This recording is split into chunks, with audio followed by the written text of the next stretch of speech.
ರಾಜ್ಯ ರಾಜಕೀಯದಲ್ಲಿ ಅಧಿಕಾರ ಬದಲಾವಣೆಯ ನಂತರ ಕಾಂಗ್ರೆಸ್ ಒಳ ರಾಜಕೀಯ ಮತ್ತೊಮ್ಮೆ ಒಂದರ ಮೇಲೆ ಒಂದು ಒಳ ರಾಜಕೀಯದ ಹೊಸ ವಿಷಯಗಳು ಚರ್ಚೆ ಆಗ್ತಾನೆ ಇದೆ.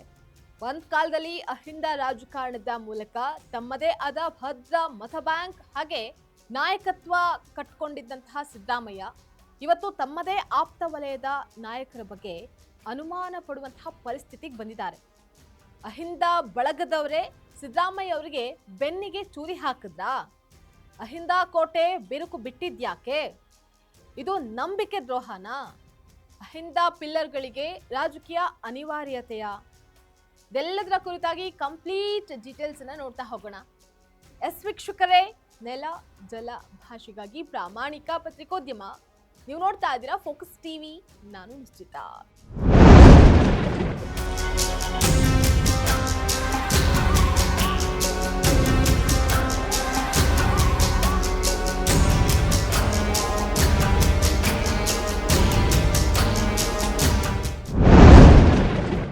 ಅಹಿಂದ ರಾಜಕಾರಣ ಅಂತ ಅಂದ್ರೆ ಸಿದ್ದರಾಮಯ್ಯ ಅಂತ ಅಂದ್ರೆ ಅಹಿಂದ ರಾಜಕಾರಣ ಅನ್ನುವಂತಹಷ್ಟರ ಮಟ್ಟಿಗೆ ಹಲವು ವರ್ಷಗಳಿಂದ ಕರ್ನಾಟಕ ರಾಜಕೀಯದಲ್ಲಿ ಪ್ರಭಾವ ಬೀರಿದೆ.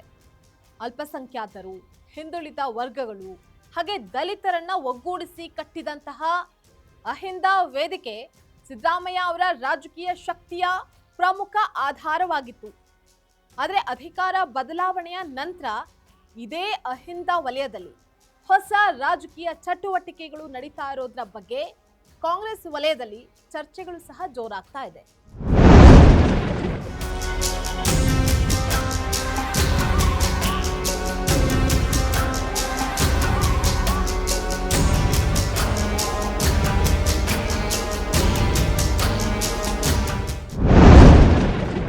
ಟಗರು ಸಿದ್ದರಾಮಯ್ಯ ಅವರ ಆಪ್ತರು ಅಂತಾನೆ ಹೇಳಿ ಗುರುತಿಸಿಕೊಂಡಿರುವಂತಹ ಜಮೀರ್ ಅಹಮದ್ ಖಾನ್, ಸಿ ಮಹಾದೇವಪ್ಪ ಹಾಗೆ ಸತೀಶ್ ಜಾರಕಿಹೊಳಿ ಸೇರಿದಂತೆ ಕೆಲವು ಅಹಿಂದ ರಾಜಕೀಯ ನಾಯಕರು ಸಿದ್ದರಾಮಯ್ಯ ಸ್ಟ್ರಾಟಜಿಗೆ ವಂಚನೆ ಮಾಡಿದ್ರ ಅನ್ನುವಂತಹ ಚರ್ಚೆ ರಾಜಕೀಯ ವಲಯದಲ್ಲಿ ಜೋರಾಗಿದೆ.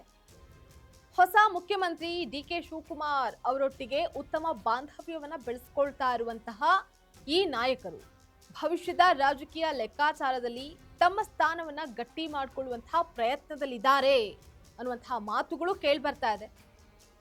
ದಾವಣಗೆರೆ ಬೈ ಎಲೆಕ್ಷನ್ ಅಲ್ಲಿ ಸ್ವಪಕ್ಷದ ವಿರುದ್ಧವೇ ಜಮೀರ್ ತಂತ್ರ ಹೂಡಿದ್ದು ರಾಜಕೀಯ ವಲಯದಲ್ಲಿ ಭಾರಿ ಸದ್ದನ್ನ ಮಾಡಿತ್ತು. ಅಹಿಂದ ಪಿಲ್ಲರ್ಗಳ ರಾಜಕೀಯ ನಿಲುವು ಹೆಚ್ಚಿನ ಮಟ್ಟದಲ್ಲಿ ಕುತೂಹಲ ಮೂಡಿಸ್ತಾ ಇದೆ. ರಾಜಕೀಯ ವಲಯದಲ್ಲಿ ಜಮೀರ್ ಅಹಮದ್ ನಡೆ ಸಿದ್ದರಾಮಯ್ಯ ಅವರಿಗೆ ಶಾಕ್ ಕೊಟ್ಟಿದ್ದಂತೂ ಒಂದು ರೀತಿಯಲ್ಲಿ ನಿಜವಾಗಿದ್ದು, ಸ್ವತಃ ಸಿದ್ದರಾಮಯ್ಯ ಅವರೇ ಜಮೀರ್ ವಿರುದ್ಧ ಸ್ಪಷ್ಟನೆ ಕೊಟ್ಟಿದ್ದಾರೆ. ಡಿಕೆ ಶಿವಕುಮಾರ್ ನಾಯಕತ್ವದತ್ತ ಜಮೀರ್ ಹೆಚ್ಚು ಒಲವನ್ನ ತೋರಿಸಿದ್ದು, ಜಮೀರ್ಗೆ ಸಚಿವ ಸ್ಥಾನ ನೀಡಬೇಕು ಅಂತ ಜಮೀರ್ ಅಭಿಮಾನಿಗಳು ಪ್ರತಿಭಟನೆ ಮಾಡ್ತಾ ಇದ್ರು. ಎರಡನೇ ಪಟ್ಟಿಯಲ್ಲಿ ಜಮೀರ್ಗೆ ಸಚಿವ ಸ್ಥಾನ ಸಿಗುತ್ತಾ ಅಥವಾ ಸಿದ್ದರಾಮಯ್ಯ ಅವರಿಂದ ಜಮೀರ್ಗೆ ಸಚಿವ ಸ್ಥಾನಕ್ಕೆ ಬ್ರೇಕ್ ಬೀಳುತ್ತಾ ಕಾದ್ ನೋಡ್ಬೇಕಾಗಿದ್ದು, ಸತೀಶ್ ಜಾರಕಿಹೊಳಿ ಸ್ವತಂತ್ರ ರಾಜಕೀಯ ಲೆಕ್ಕಾಚಾರದಲ್ಲಿ ಬ್ಯುಸಿಯಾಗಿದ್ದಾರೆ. ಸಿ ಮಹಾದೇವಪ್ಪ ಮೌನ ಮುರಿದಿದ್ದು ಅಹಿಂದ ನಾಯಕರ ನಡುವೆ ಹೊಸ ಪವರ್ ಸೆಂಟರ್ ಸೃಷ್ಟಿಯಾಗುತ್ತಾ ಅನ್ನುವಂಥದ್ದು ಚರ್ಚೆಗೆ ಗ್ರಾಸವಾಗಿದೆ.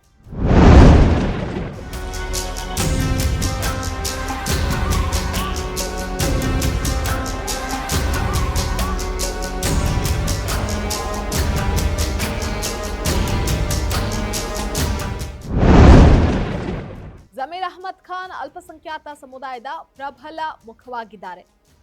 ಸಿ ಮಹಾದೇವಪ್ಪ ದಲಿತ ಸಮುದಾಯದಲ್ಲಿ ಪ್ರಭಾವಿ ನಾಯಕರು. ಸತೀಶ್ ಜಾರಕಿಹೊಳಿ ಹಿಂದುಳಿದ ವರ್ಗಗಳ ರಾಜಕಾರಣದಲ್ಲಿ ತಮ್ಮದೇ ಆದ ಪ್ರಭಾವವನ್ನು ಹೊಂದಿದ್ದಾರೆ. ಈ ಮೂವರು ನಾಯಕರು ಅಹಿಂದದ 3 ಪಿಲ್ಲರ್ಗಳು ಅಂತ ಗುರುತಿಸಿಕೊಂಡಿದ್ದಾರೆ. ಆದರೆ ಇವರ ರಾಜಕೀಯ ನಡೆಗಳು ಸಿದ್ದರಾಮಯ್ಯ ಅವರನ್ನ ಕಂಗಾಲ್ ಮಾಡಿದ್ದು ಸುಳ್ಳಲ್ಲ.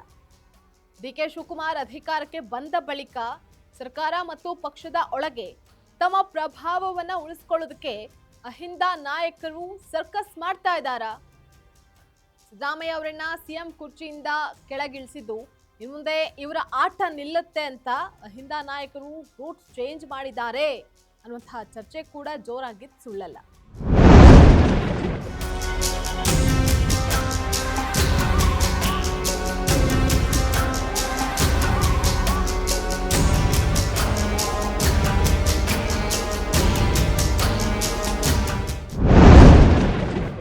ರಾಜಕೀಯ ವಲಯದಲ್ಲಿ ಸಾಹುಕಾರ್ಗೆ ಕೆಪಿಸಿಸಿ ಪಟ್ಟ ಸಿಗೋದಕ್ಕೆ ಸಿದ್ದರಾಮಯ್ಯ ಸಹಕರಿಸಲಿಲ್ಲ ಅಂತ ಜಾರಕಿಹೊಳಿಗೆ ಮುನ್ಸ್ ಬಂತ. ಅಹಿಂದ ನಾಯಕರು ಸಿದ್ದರಾಮಯ್ಯ ಅವರಿಂದ ಅಂತರವನ್ನ ಕಾಯ್ದುಕೊಳ್ತಾ ಇದ್ದಾರ ಅಥವಾ ಬದಲಾದ ರಾಜಕೀಯ ಸ್ಥಿತಿಗತಿ ತಮ್ಮ ರಾಜಕೀಯ ದಿಕ್ಕನ್ನೇ ರೂಪಿಸ್ಕೊಳ್ತಾ ಇದ್ದಾರಾ ಅನ್ನುವಂತಹ ಪ್ರಶ್ನೆ ಇಲ್ಲಿ. ಆ ಪ್ರಶ್ನೆಗೆ ಉತ್ತರವನ್ನ ಮುಂದಿನ ದಿನಗಳಲ್ಲಿ ಕಾಂಗ್ರೆಸ್ ಒಳ ರಾಜಕೀಯದಲ್ಲೇ ಸಿಗಬೇಕಾಗಿದೆ.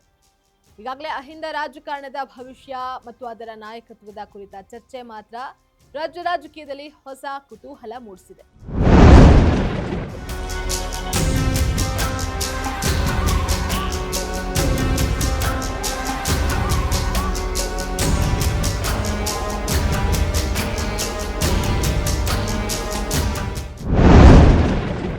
ಒಟ್ನಲ್ಲಿ ಒಂದ್ ಕಾಲದಲ್ಲಿ ಸಿದ್ದರಾಮಯ್ಯ ಅವರ ರಾಜಕೀಯ ಶಕ್ತಿಯ ಬೆನ್ನೆಲುಬಾಗಿದ್ದ ಅಹಿಂದ ನಾಯಕರು ಇವತ್ತು ಯಾವ ಮನಸ್ಥಿತಿಯಲ್ಲಿದ್ದಾರೆ?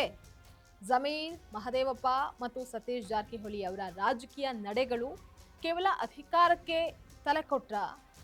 ಡಿಕೆಶಿ ರಾಜಕೀಯ ವಾಸ್ತವಕ್ಕೆ ಹೊಂದಾಣಿಕೆ ಮಾಡ್ಕೊಂಡ್ರ?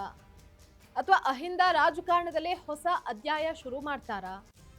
ಸಿದ್ದರಾಮಯ್ಯ ಆಪ್ತ ವಲಯದಲ್ಲೇ ಹೆಚ್ಚಿನ ಮಟ್ಟದಲ್ಲಿ ಬಿರುಗಾಳಿ ಬೀಸುತ್ತಾ? ಮುಂದಿನ ದಿನಮಾನಗಳಲ್ಲಿ ಅಹಿಂದ ಪಿಲ್ಲರ್ ಗಟ್ಟಿ ಆಗುತ್ತಾ?